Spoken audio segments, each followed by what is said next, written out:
The first method to calculate national income is net product और value added method. इस method पे GDP calculate करते वक्त हम उसको प्रोडक्शन स्टेज पे कैलकुलेट करते हैं। जैसे कि हमने पढ़ा है कि एक मेथड होता है आउटपुट मेथड, एक मेथड होता है इनकम मेथड और एक मेथड होता है एक्सपेंडिचर मेथड। हम यहाँ पे आउटपुट मेथड की बात कर रहे हैं, इसीलिए नेशनल इनकम को प्रोडक्शन की स्टेज पे कैलकुलेट किया जाता है।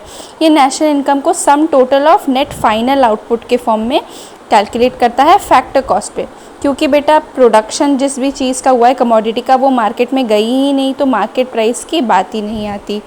फिर इसमें हमें net factor income from abroad add करनी होती है on the latter stage.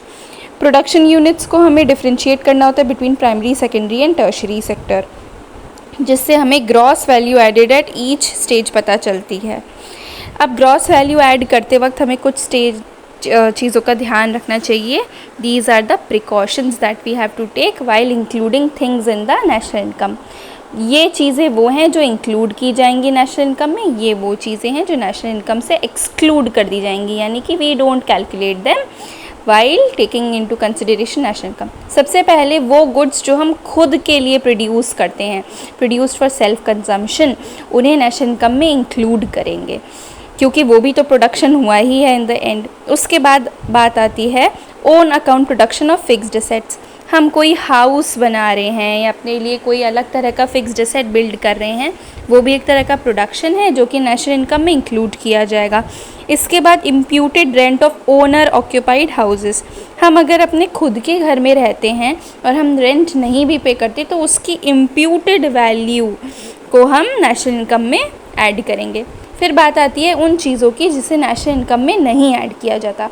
Service of house wives, क्योंकि बेटा हाउस वाइफ्स जो भी काम करती हैं वो फ्री में करती हैं, वो अपनी फैमिली को सर्व करती हैं, उसके लिए उन्हें कोई भी टाइप का रेम्यूनरेशन नहीं मिलता। So this will not be included in national income.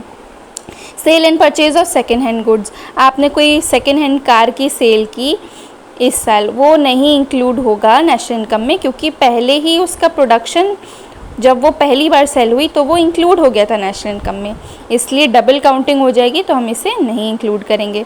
फिर आता है sale and purchase of bonds and shares, क्योंकि ये सिर्फ एक ओनरशिप को चेंज करते हैं, इसलिए हम इन्हें भी अपनी नेशनल इनकम में इंक्लूड नहीं करेंगे।